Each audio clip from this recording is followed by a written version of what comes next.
Oi, gente, tudo bem com vocês? Espero que estejam bem na medida do possível. Hoje a gente vai falar da continuidade ao tema República, né? Principalmente sobre alguns acontecimentos que ocorreram no Brasil ao longo desse período, né? Acontecimentos importantes. E um deles foi o ciclo da borracha, né? Então, trazendo essa imagem para vocês de uma extração bem rudimentar de um líquido, né, da seringueira, que é a árvore onde se extrai a borracha. E é bem rudimentar mesmo, você consegue perceber que é algo muito simples, que não tem muita máquina. Naquela época, né, várias pessoas iam às matas e extraíam a seringueira, não são máquinas, né? Enfim, é algo tecnológico. Então, eu vou começar aí. Com a aceleração da industrialização na segunda metade do século XIX, deixa eu colocar aqui para vocês, surgiram novos ramos da indústria, entre os quais a automobilística, a de bicicletas e as de pneus. Então, está acontecendo aí, principalmente nos Estados Unidos, que vocês vão estudar em História Geral e Geopolítica também, o modelo chamado Fordismo, que é o modelo de produção. Então, o que o Fordismo diz? O Fordismo, ele é o tipo de produção que existe uma esteira, cada um fica responsável por tal produção. E eles trabalham juntos, mas cada um sabe, é responsável por tal produção e ele fica aí 15, 20 anos trabalhando só nesse setor. Né? Eu não sei se vocês se lembram um exemplo bem bacana, que eu acho que é um filme que vocês assistiram muito, era a Fábrica de Chocolate, né? Fantástica Fábrica de Chocolate, que o pai do menininho lá era responsável só fazer a tampa se eu não me engano, tampa da pasta de dente. Ou, né, aquele filme do Charlie Chaplin, né, que fala sobre isso, sobre a produção fordista, né, faz uma crítica à produção fordista. Então, é isso que eu queria falar para vocês, né, que os Estados Unidos estava tendo uma explosão aí de industrialização e de um novo modelo de produção. E isso, consequentemente, repercutiu no aumento de procura por borrachas no exterior. Então, né, como a indústria automobilística estava crescendo bastante, né, eles precisavam de borracha, né, de importar borracha. E aí, né, nesse cenário, né, de explosão aí da indústria automobilística, o Vale Amazônico, né, habitat da seringueira, ganhou uma importância jamais vista e se integrou aos fluxos da economia. Então, nesse período aí de industrialização, o Vale Amazônico cresceu muito, né? Justamente por importar aí borracha para esses países em industrialização. Então, foi um período aí que o Vale Amazônico ganhou seu destaque na economia brasileira. No Brasil, o boom da goma do látex da Amazônia se deu entre 1898 e 1910, quando a borracha correspondeu a 25,7% do valor das exportações brasileiras, tornando-se o segundo produto mais importante da economia. Então, né, depois do café, o látex, né, se tornou o produto mais exportado pelos brasileiros, né, e aí aquela região ali do Vale Amazônico ganhou destaque nesse período. Então aqui é a seringueira, né, a árvore da qual se extrai a borracha. Então vamos lá, eu queria trazer esses dois mapinhas para vocês, comparando o século XVIII com o século XIX e alguns ciclos econômicos, né? Então vamos ver aqui. Aqui o Vale Amazônico, principalmente vamos destacar o Vale Amazônico, que é o assunto de agora. Esse verdinho aqui, ele significa drogas do sertão, né? Então, o Vale Amazônico ele era importante para exportar aí drogas do sertão, né? Até o século XVIII. No século XIX, a gente já vê o quê? Uma mudança. Tá vendo esse verdinho aqui? É borracha. Então, o Vale Amazônico ele começa a ganhar destaque em outros setores econômicos, principalmente a borracha, tá? Outra coisa também importante, mineração, né? Olha a mineração aqui, que é esse marrom aí, marrom clarinho, muito destacado aí em Vila Boa, Cuiabá. Aqui já não temos tanto a mineração, assim, já é um período, né, embora esteja no mapa, mas a mineração nesse período já estava se desgastando aí, né? Os vales de extração de minérios, eles já estavam desgastados justamente pela essa forte atividade que aconteceu no período do século XVIII. E aí a gente tem um surgimento da pecuária muito forte, muito intensa, ocorrendo aí no centro, no sul, no nordeste, mas no centro também do Brasil. Era isso que eu queria falar, e o café também, ó, café ao rosinha, claro, só pra gente entender aí uh, algumas coisas do mapa, mas eu queria focar mesmo o Vale Amazônico, porque tem certas atividades que continuam sendo nos mesmos lugares, ocorrendo das mesmas formas. Então vamos lá. O trabalho de extração e comercialização da borracha motivou a migração para a Amazônia de grande número de nordestinos, que iam trabalhar em seringais no meio da selva. Muitos deles eram cearenses e fugiam da seca que castigava o estado periodicamente. A gente vai ver aí ao longo do século XX que sobre as imigrações, né, as migrações nordestinas, né? A gente tá vendo aqui das migrações nordestinas no norte, vai pro norte do país. Depois a gente vai ver pro sudeste, pro centro-oeste, depois com o desenvolvimento aí, com a criação de Brasília, né? Os nordestinos também migraram para Brasília. Então a gente está vendo aí que o Nordeste ele ficou muito excluído dessa economia brasileira, né? Depois do açúcar, o Nordeste ele ficou à parte do Brasil. Isso é uma coisa que a gente vai estudar profundamente mais para frente. Mas e como as pessoas, né, os nordestinos não tinham para onde correr, eles iam onde a economia brasileira estava se desenvolvendo. Então houve muitas migrações nordestinas. O látex foi uma economia que se acendeu diante de muita exploração por parte deste povo. Os nordestinos recebiam muito pouco pelo seu trabalho, enquanto as seringalistas enriqueciam. Isso era óbvio, né? Era muita exploração. Realmente, esse povo ia lá no meio do mato retirar látex, era uma coisa, sabe? E outra, né? É a floresta amazônica, cheia de árvores muito densas, né? Bichos, né? Grandes. E eles tinham que enfrentar isso sozinhos, né? Por volta de 1910, ocorreu uma acentuada queda dos preços da borracha amazônica por conta da concorrência internacional. Ingleses e holandeses levaram da Amazônia mudas da seringueira para suas colônias da Ásia, onde conseguiram produzir a baixos custos uma borracha de boa qualidade. É praticamente o que aconteceu, né, com o açúcar, né? O Brasil produzia açúcar pra caralho, produzia muito bem, aí os holandeses foram lá, pegaram as mudas e fizeram o canavial deles, né? E aí eles conseguiram enriquecer muito mais do que nós. E é a mesma coisa que é o que acontece com a borracha, né? A borracha tava no seu grau, tava vendendo pra caramba, e aí, né, os ingleses e holandeses, mais uma vez, pegam a muda e produzem isso em outros lugares e ganham muita grana com isso. Com certeza, esse açúcar barato veio de muita exploração da mão de obra asiática. Aí eu queria trazer algumas imagens para vocês bem legais, que é uma das obras que a Riqueza da Borracha financiou, o Teatro de Amazonas, né? Teatro Amazonas em Manaus. Olha só que legal, né? Que tem muito essa questão europeia, né? Essas características da arte europeia, era muito isso. A gente vai entender que o Brasil pagava muito pau pra gringa e não tinha sua própria arte. A gente vai entender mais ou menos na semana de 22. Aqui outra incrível produção foi o Teatro da Paz, em Belém, no Pará. Olha aí como... Olha a minha vizinha, gente. Então, gente, voltando. Olha isso, minha vizinha é muito doida. Então, gente, tá vendo que vocês estão vendo características mais europeias, né, da arte europeia. E era isso que eu queria falar para vocês. A industrialização brasileira na Primeira República. Em 1907, o Distrito Federal, localizado então na cidade do Rio de Janeiro, liderava o processo de industrialização tanto em número de empresas quanto no de operários. Em 1920,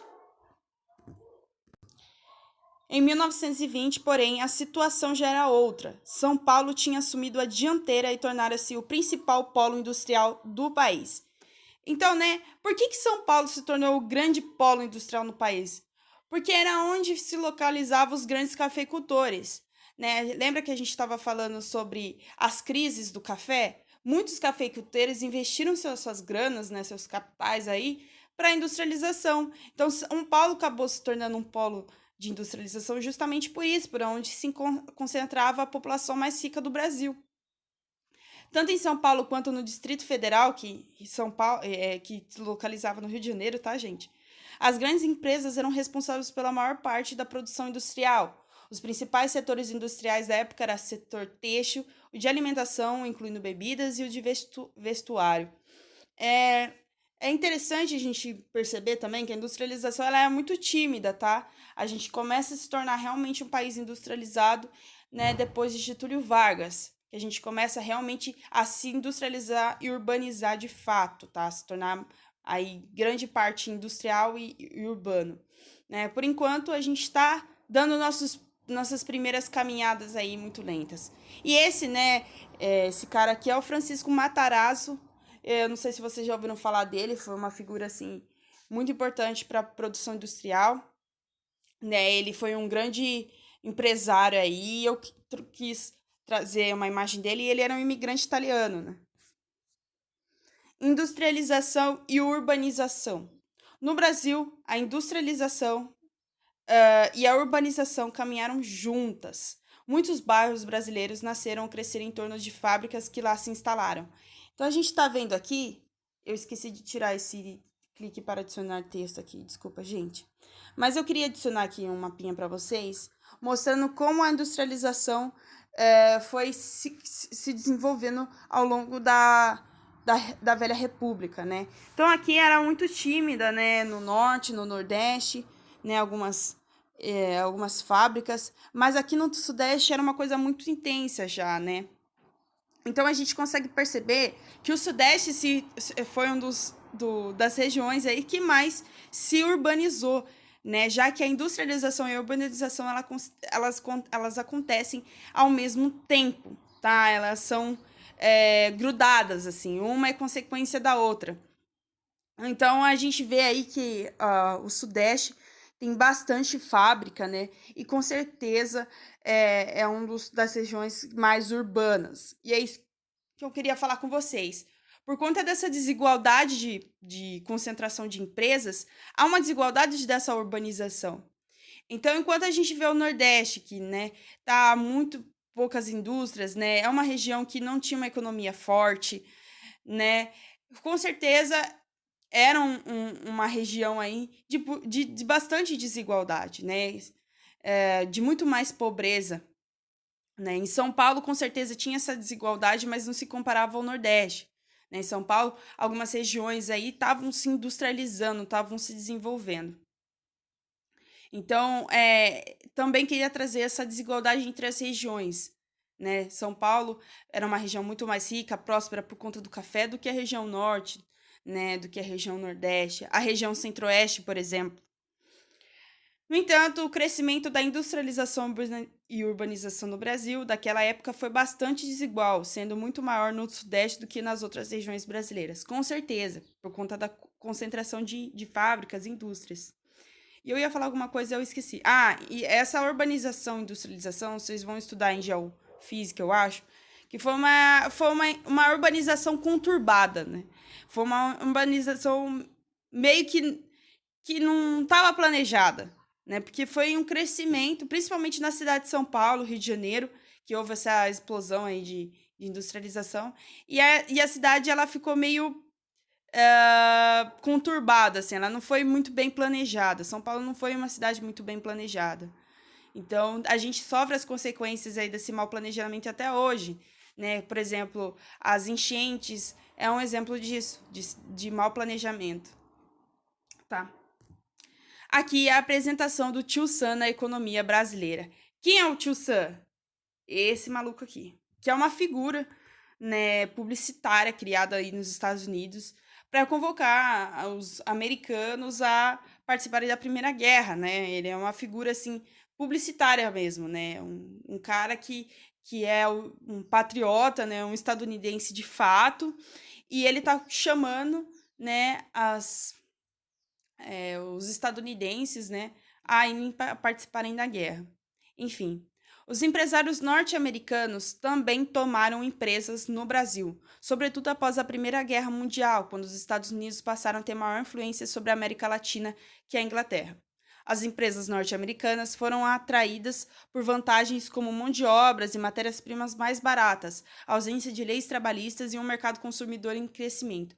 Obviamente que a gente não tinha uma CLT, né? Não tinha nada, porque o nosso Brasil estava se industrializando agora, nesse momento, né? Tava começando a dar seus primeiros passos. E, obviamente, né? Com certeza, sem dúvida alguma, os gringos, né, principalmente Inglaterra e Estados Unidos, estavam de olho nisso, né?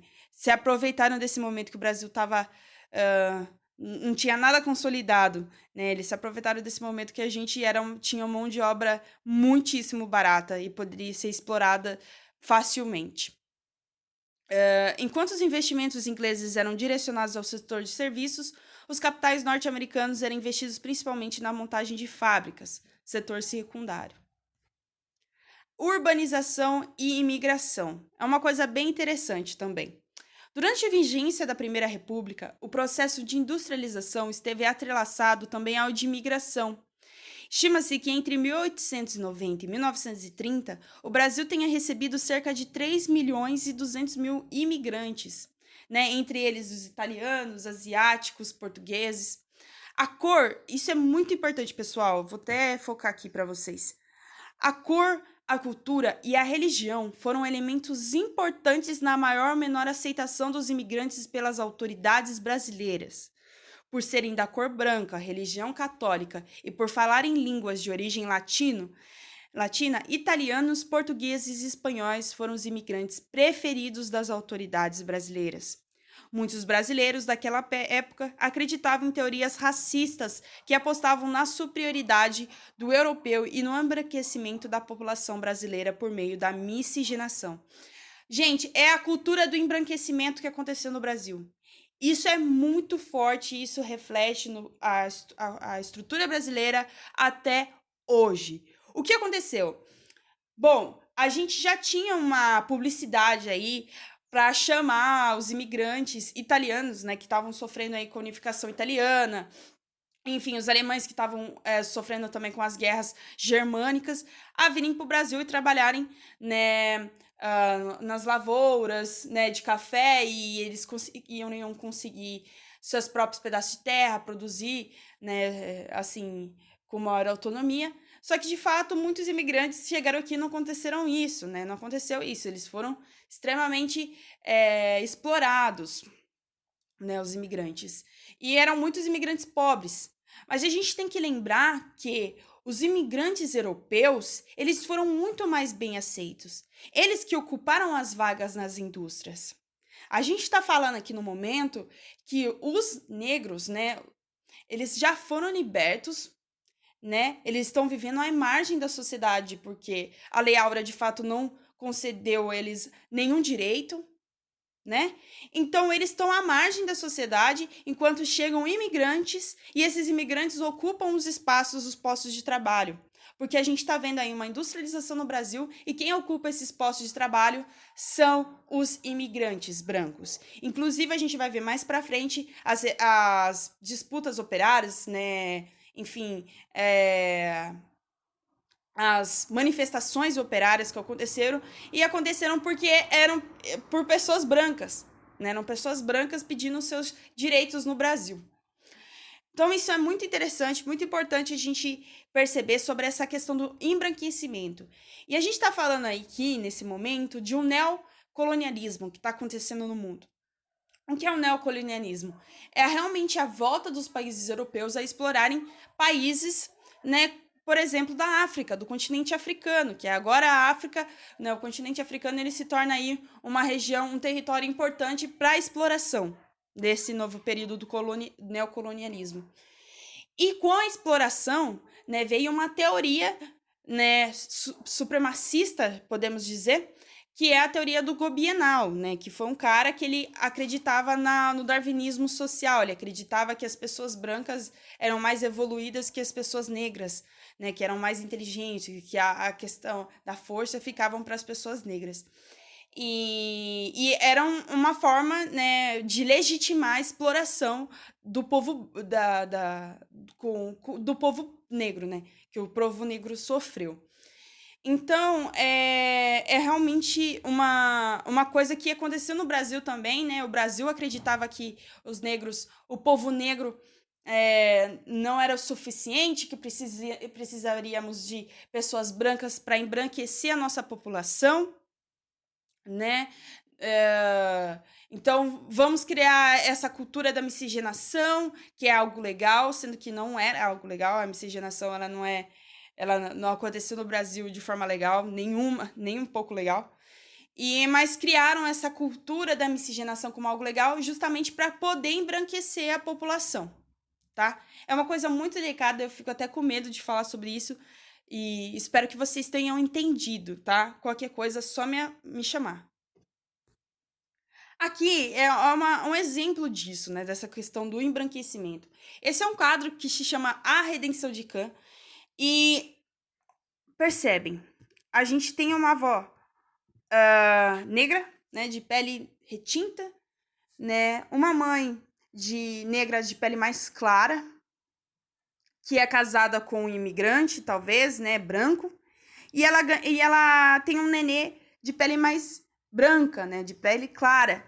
E a avó negra, né? De pele retinta, agradece a Deus por seu filho por seu neto ter nascido de pele clara, né? Isso é um quadro que justamente retrata essa questão do embranquecimento, né? Porque ela sabe que por seu neto ter nascido de pele branca, ele vai ter mais privilégios, né? Ele vai conseguir certas regalias da sociedade do que as suas antigas gerações, né? Ele vai conseguir espaço na sociedade do que as suas antigas gerações. Então, ela agradece a Deus por seu neto ter nascido de pele clara.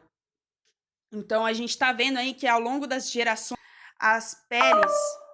a pele, ela vai clareando, né? Essa questão do embranquecimento no Brasil, né? Que as gerações, a cor da pele vai clareando justamente por esse racismo que existia na cultura que existe na cultura brasileira, e essa questão da superioridade branca e assim da miscigenação como algo legal, mas na verdade é só para pintar aí o racismo estrutural brasileiro, ok?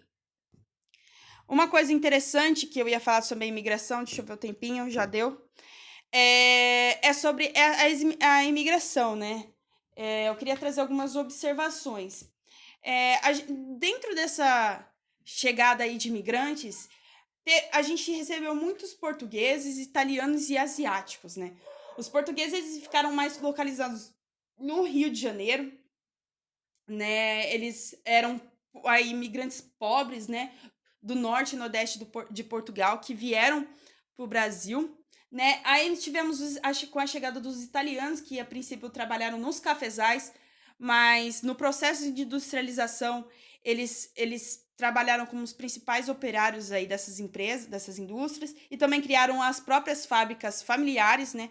O Francisco Matarazzo foi o imigrante italiano que mais cresceu nesse setor da industrialização, né? Então nós tivemos aí também os asiáticos, né? Os asiáticos começaram a entrar no Brasil no final do século XIX, início do século XX, né? E os imigrantes e isso se concentrou principalmente entre os imigrantes japoneses, né? Que se tornaram os pequenos proprietários de terras, que introduziram novas práticas agrícolas no campo, sendo responsável também pelo cultivo de novas espécies de vegetais. Então, eram essas informações que eu queria trazer para vocês. E outra coisa, para fechar com uma curiosidade bem bacana, é aquela questão de que futebol também é política, também é história, e a gente precisa entender isso. E o que eu trouxe para vocês é sobre o antigo escudo do Palmeiras. Né? Eu não sou palmeirense, tá, pessoal? Eu sou santista, mas eu gostei bastante da história e eu queria trazer para vocês para representar essa questão da imigração no Brasil. Em 1914, os imigrantes italianos e seus descendentes fundaram em São Paulo o clube de futebol Sociedade Esportiva Palestra Itália. Em 1921, outros descendentes de italianos criaram em Belo Horizonte o time Società Palestra Itália. Durante a Guerra Mundial, o Brasil lutou contra a Itália e 2 times foram pressionados pelo governo brasileiro a mudarem o nome. O time paulista se tornou Sociedade Esportiva Palmeiras e o mineiro Cruzeiro Esporte Clube, em homenagem ao Cruzeiro do Sul, um dos principais símbolos nacionais. E a gente vê aqui, né, no escudo do Palmeiras, Itália, né, justamente para retratar essa questão dos italianos. Foi um time formado aí por imigrantes italianos, e justamente por conta da questão da Segunda Guerra, que o Brasil entrou aí apoiando os Estados Unidos, né? E lutou contra a Itália. O time teve que tirar o Itália do nome, né? E se tornou assim o Palmeiras. Então é isso, pessoal. Espero que vocês tenham gostado da aula. Falei bastante. Qualquer dúvida, assim, falem comigo, me chamem, tá? Ou se eu falei algo errado, me chamem também, querem trazer uma observação, podem chamar. E é isso, tá? Espero que tenham gostado. Beijo!